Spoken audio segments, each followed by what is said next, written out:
За труд и верность своему делу 24 выпускника медколледжа Владикавказа получили целевые направления на обучение в СОГМА. Это стало возможным благодаря вриу главы Северной Осетии Сергея Миняйла. В разгар пандемии ребята работали в красной зоне, помогали врачам бороться с опасной инфекцией и, не жалея сил и времени, приходили на помощь больным с COVID-19. С подробностями Виктория Крылова. Вероника Сартоева о медицинской карьере мечтала с детства. По окончании 9 классов поступила в Северо-Осетинский медицинский колледж. Во время пандемии коронавируса девушка, не задумываясь, пошла работать в красную зону РКБ. Признается, в первые дни было тяжело. Самое, наверное, все-таки страшное – это когда ты работаешь в реанимации, и для тебя каждый пациент, он важен и дорог. И когда ты смотришь на этих людей и понимаешь, что ты можешь им помочь, но ты как бы не всесилен. И самое страшное это было для меня, когда я видела, как пациенты плачут, потому что эта болезнь, она не такая легкая, как всем кажется. Душная экипировка, очки и маска. О сложности работы в красной зоне рассказывает и Елизавета Гадзацева.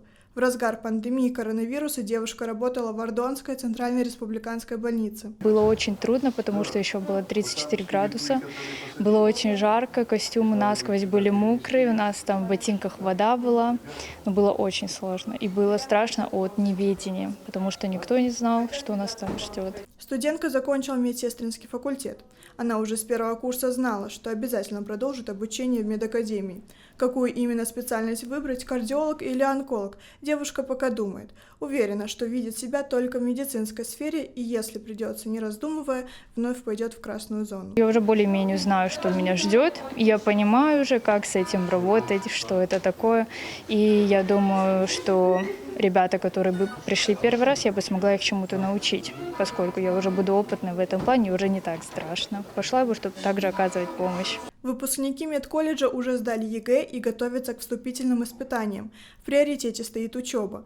После получения целевого направления путевка в вуз обеспечена. Да, мы очень работали в этом направлении, мы ждали, мы надеялись, и, собственно говоря, это была такая награда, скажем так, заслуженная награда, не подарок, а вот именно заслуженная награда была, к которой мы стремились очень, да, и, конечно, радости предела нет, потому что это гарантия будущего ребенка и будущего и республики нашей, потому что детки заслужили это. Директор медицинского колледжа встретился со студентами и их родителями, пожелал им дальнейших успехов в учебе.